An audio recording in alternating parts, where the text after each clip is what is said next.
shoot. Pullback, step back three. Bottom! The handoff.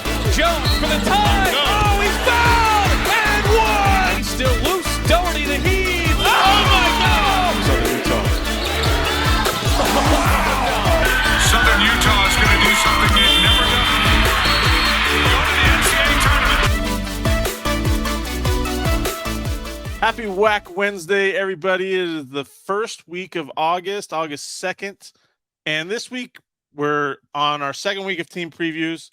The SFA women's basketball team who finished second in the women's regular season standings, and Southern Utah men's basketball who finished third technically in the regular season standings. Sam Houston is no longer in the Western Athletic Conference. They finished second. So with me is a new head coach, Rob Jeter, taking over for Todd Simon. I guess welcome to the Western Athletic Conference. I know that you guys have played some Western Athletic Conference when you were at Western Illinois, but welcome to the WAC. Oh, thank you, man. Appreciate it. Let's talk about this whole decision to come to Cedar City, to Southern Utah. It's kind of I don't want to say a culture shock, a landscape shock, all of it, in the above with the Rocky Mountains and stuff like that. But what did you know about Southern Utah University and what the program has done over the past, I want to say 4 or 5 years under Todd Simon? Well, what I would tell you, first of all, shock. I'm not sure if it's a shock. It's all about good people, right? And the places that I've chosen to work has always been around people. So when I first got into coaching, it was about Bo Ryan, my mentor. I chose to work at Platteville. Was lucky enough to have an opportunity to work there, but it was about Bo. No different when I left Marquette and went to Wisconsin, Milwaukee. It was about the people, it was about Bo. So same thing here. Once I had a chance to meet Doug and the people here, it was just, I just felt comfortable about it. Now, the adjustment to the mountains and that takes some time. If I brought you here today, you would have to adjust because of the altitude, right? But I just think it's when you look at the league, when you look at the success that they've had here, it was very appealing. Something that I felt like, you just can't pass up opportunities. And once I had this one, let's go for it. So you came out, what was it, April? It was in April, right, that you first came out to Cedar City. Yeah. So there were I live in I live up by Orem, Utah. Actually, I'm a Utah Valley alum. So Okay. I live in the Rocky Mountains, but you came out, I believe there was still snow on the mountains when you flew out, wasn't there? Oh, yeah, there was snow. There was definitely snow in the mountains. What was that like, flying over that and seeing that? Like, have you – I don't know. I know that in the Midwest there's not a lot of mountains that have that opportunity, but I know that you've been in Wisconsin and so forth. And so what was that like for you? Well, when I was at UNLV, we played Southern Utah. So I've been in this environment. So I've been to the arena, America's First. And so I understand the environment. Now, being up in the mountains, just visiting here and there, going, to Colorado State, to going up to Montana and playing those types of venues, especially coming here, it's, you come in, you admire it. It sounds good. But when you're flying in for the first time, knowing, okay, this is where I'm going to live, you kind of take it all in at that point. And very beautiful, breathtaking, a little scary. I mean, you see all the mountains, you're trying to find this little small runway here in Cedar City. But no, it's been fun. I've been enjoying the outdoors. I'm getting into mountain biking now. So I think it's a good thing. It's going to help me stay in shape. I like it. I like it. Getting into mountain biking. That's a big thing in the state of Utah. So, yeah, that's for sure. I want to ask you about your initial thoughts on Southern Utah. I know you talked about Doug and the people and stuff like that. Yeah. It's a city campus. I don't want to say city campus, but the community kind of rallies around it. Yeah. It's kind of in its own area. You've been at schools kind of like that with Western Illinois, Wisconsin, Milwaukee, and other schools. Yeah. How do you like that? Do you enjoy that maybe there's not the big hoopla from big city stuff, or that, do you love the fact that it's so connected and so close and so tight knit, I guess you could say? Yeah, it reminds me of Platteville, definitely, where I went to school. It was a town of about 10,000, and that's including the students. At that time, it was only 5,000, right? but just the sense of family. And it's one of the pillars of our program. Family is one of the first things, and that connectiveness and togetherness. And you definitely have that feel here. Um, I like it. I enjoy it. I think it's good, not just for me and our team, but also for my family to have a sense of connectedness to the people. And it really, in a lot of ways, I don't know if it makes you work any harder. I want to say that because when you walk down the streets, people are gonna, hey, how about the game last night? We saw this. Keep your head up, or nice job. So it's those things when you're just out and about that really, kind of hit closer to home because people are more connected to you, right? Now, I say that, but then in Milwaukee, in a larger city, in the smaller pockets, you had the same thing. But I will tell you that the community here is very connected to this university and to our men's basketball program, and rightfully so, because Todd Simon did a heck of a job. I have some big shoes to fill. I'm gonna put you on the spot a little bit here, Rob. Do you and your family have a favorite spot in town to eat at right now? Or are you still trying to get to places to figure out which one is the go-to maybe after a game or something like that?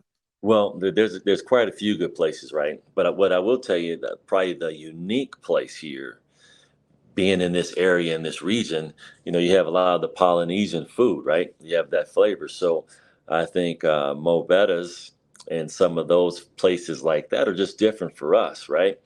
But the local places here in town, you have to give a shout out to all those. If I name one, I'm going to get myself in trouble. So I'm smart enough not to do that. But I will tell you that there's some good choices here.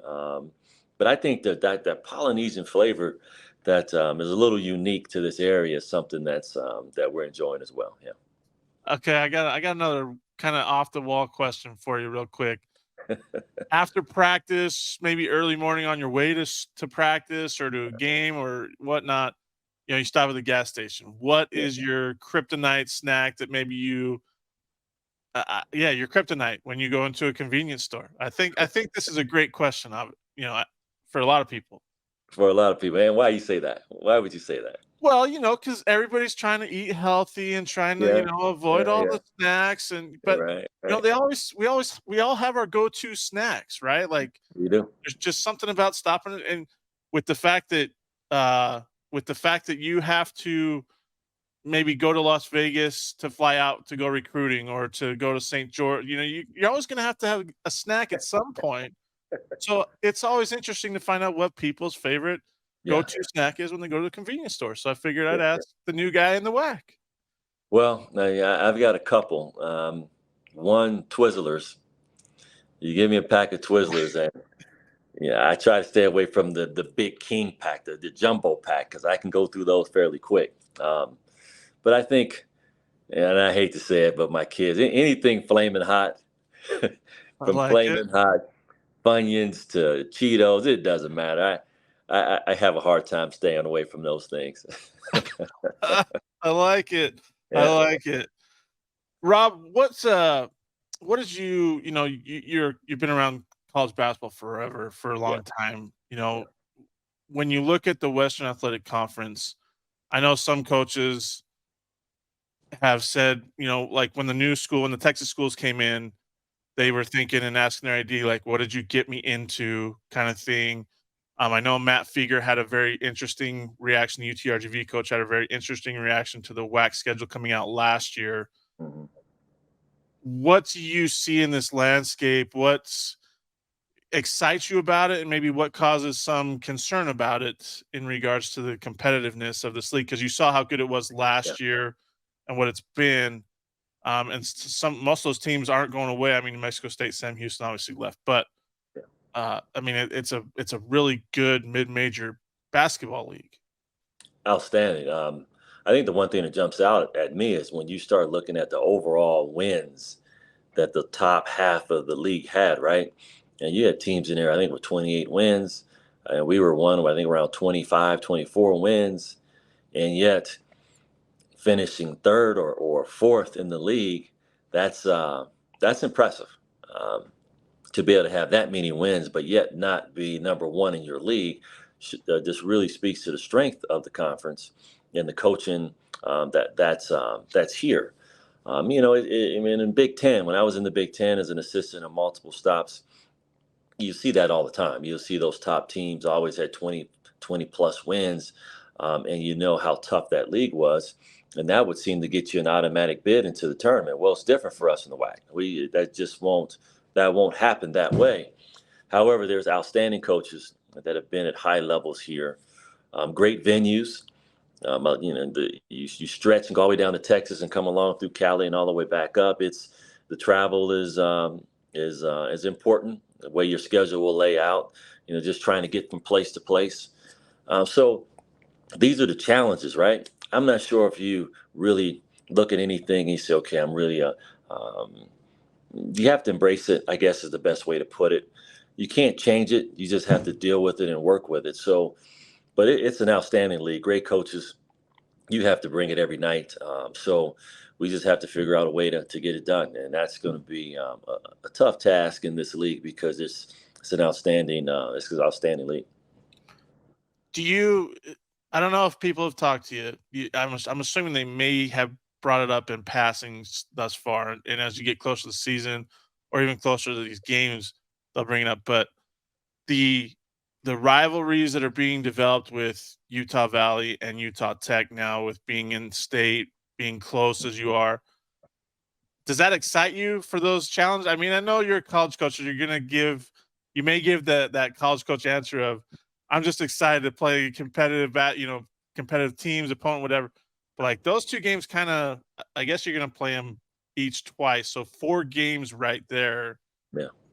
How excited are you that, I mean, that's those rivalries are developing, and I don't know if people showed you the pictures from the crowds that they had at the America First Event Center when Utah Valley came down and when Utah Tech was there, but it was a sellout for both games. But yeah, how big are these games for, I mean, people probably told you that these are huge games for Southern Utah, right? First of all, any coach that uses that cliche, it's just another game, right? You know what we really mean. So, right. So yeah, it's just another game, right? I guess we'll start with that. No, it's fun. It is exciting. It's competitive, right? It's why we're in the sports, why you play the sports, why you coach it. It's about accepting these challenges and having fun with it. I know it's great for the fans. It's always a positive when you walk out into any arena and you feel that electricity and that excitement. I think that's what drives us. That's what motivates us. So, yeah, it's exciting. It really is. And is there a little bit more on those games? Well, to our fans, yes. To us, yes, every game, because when we say that, what we really mean is that we're trying to win as many games as you can, right? You're trying to have as much success as possible. So is having the Utah Valley and then the Utah Tech game, that's another opportunity to do that, right? But the bragging rights are what makes it fun. So you gotta look at it a little differently and have some fun with that.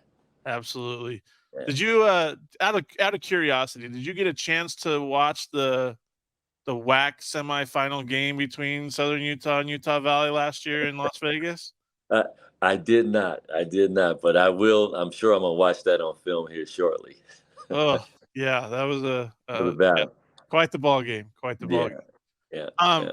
I want to ask you if there's anything you can mention about non-conference schedule. I know, we have the WAC CUSA Alliance, but if there's any other games that maybe you can mention on this podcast that Southern Utah fans might be interested in. If you can't, I understand, because contracts and, releases and stuff like that. But I ask all the coaches that because that's something that every fan wants to know. So I figured I'd ask you right now on this podcast episode.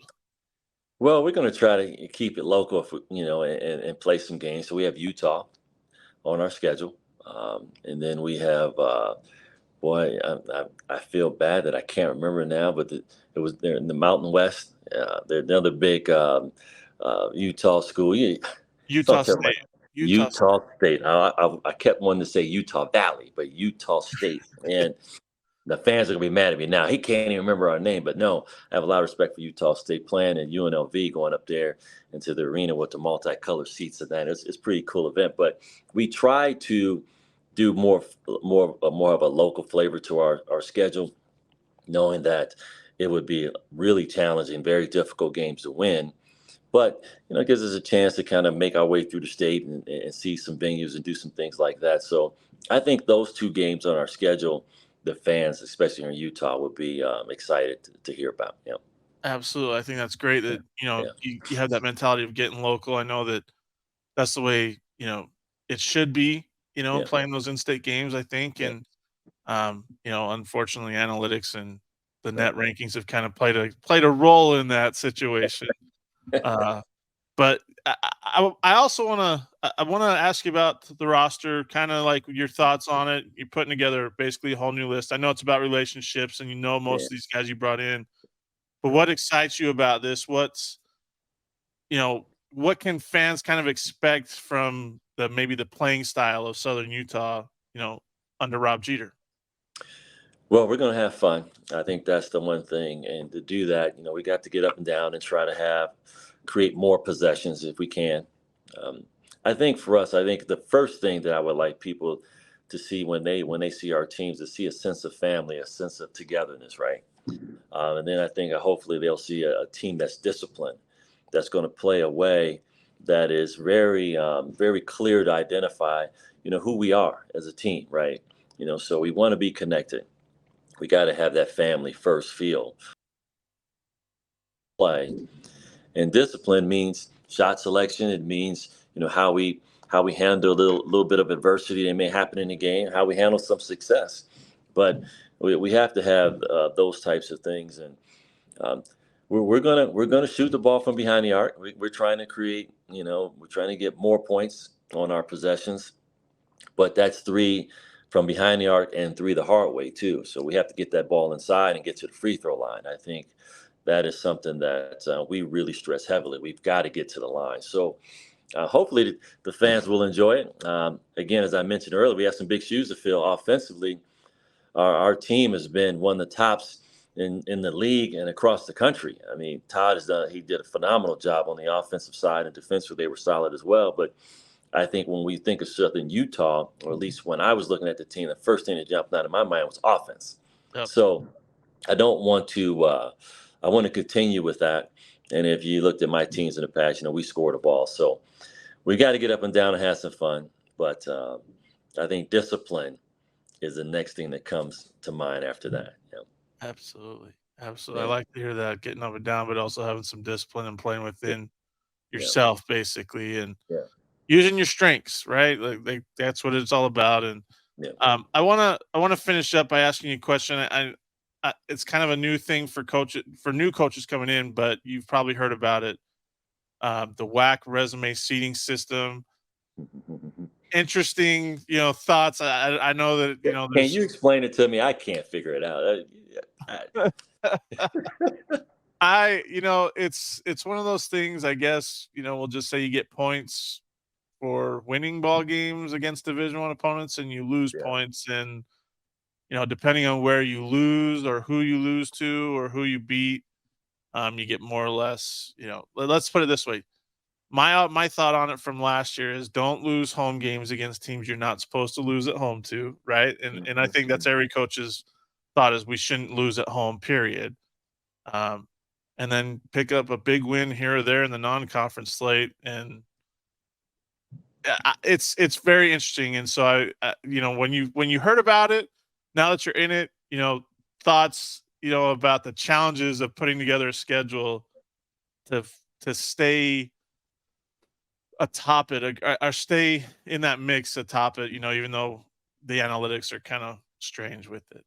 Yeah, they are. I think the first thing that comes to mind, I think, is they're trying to make sure that at least the coaches will have some, not accountability, but at least put some second thought into who they're scheduling, right? And do I really believe in all the net rankings and all that?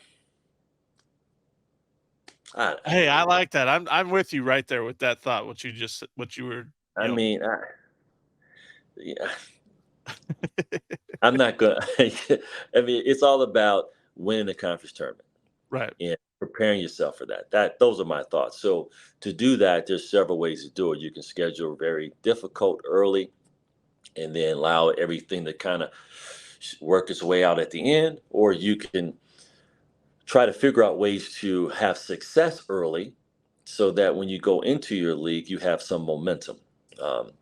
And by challenging yourself early, that's definitely the way to do it. And I think that's where some of the games like we're playing at Utah and Utah State, those games are obviously going to be net ranking type games because of the leagues that they're in. But for me, I'm more of take care of yourself, try to build some success. Um, have games that fans want to see, however, but build that success, and it's going to come down to the conference tournament. Um, Right. that's just how I feel. Having been in the Big Ten, having been in Conference not Conference USA. I was back with Marquette, but with the Mountain West. It's to me it's all about wins in the conference tournament. So I have to embrace it because that's what we have here. So first thoughts when I first kind of take a look at this. Oh no, it makes sense. I like it. I like that thought about, it's all about taking care of yourself and doing what you Hmm. can and Yeah. that's how you're gonna handle it and going to the conference tournament, obviously. I wanna ask you one last question here. I had it on the tip of my tongue and now I can't, but um what excites you most about this first season in Cedar City? The opportunity. It's there's some big shoes to fill, right? So now you have to come in, you have to live up to that.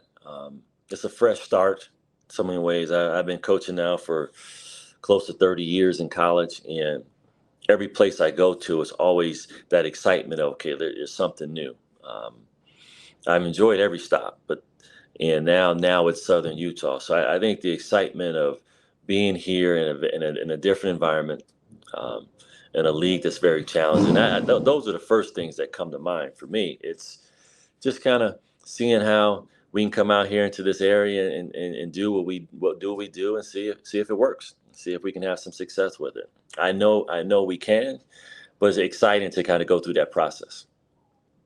One last question, sorry. Do you like the fact that you get to start WAC play in late November, early December with a couple of games, or would you rather have your non-conference schedule and then go into WAC play, at the end of December so that it's all kind of flowing, or do you like the fact you get a couple games early? A couple games early are fine. It is.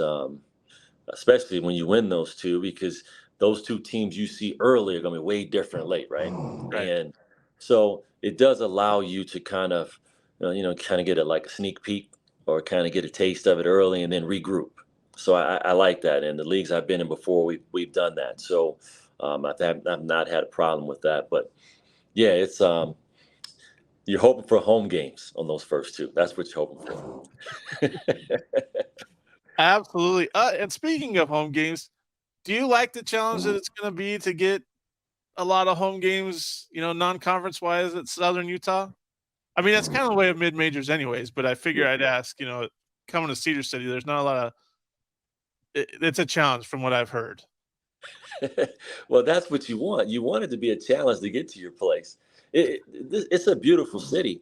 Um, the challenge is what smaller airport, I guess.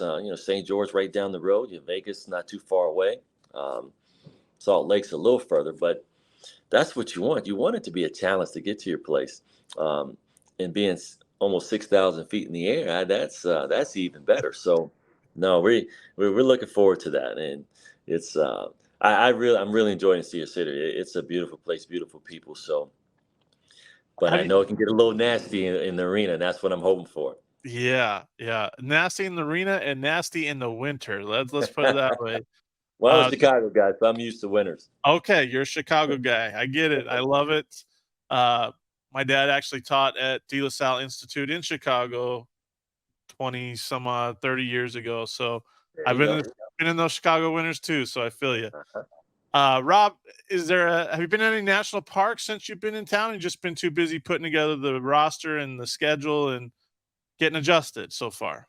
Yeah, I haven't made up design or some of the Brian hit or some of the national parks yet, but I did take our team on a hike. We did well, it was supposed to be an hour hike. It turned into a little longer than that, but no, I'm really am enjoying the outdoors, and like I said, I'm starting to do a little mountain biking. So for sure I will hit those national parks. A little busy right now, so I'm trying to be strategic when I go.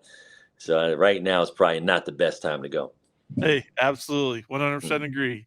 Everybody, Southern Utah head coach Rob Jeter, thank you for your time today, and enjoy the rest of the I don't even want to say off season because you guys are practicing, getting ready for the season, right? Yeah, we have a little break right now. Our guys are done for the summer, but they'll be back here in a few weeks. So, well, Rob, I appreciate the time again. Thank you. yeah. And everybody, Southern Utah men's basketball head coach Rob Jeter, welcome to the WAC, and it's going to be a fun ride for you, I'm sure. I'm sure it will. Thank you. Everybody, enjoy the rest of your WAC Wednesday.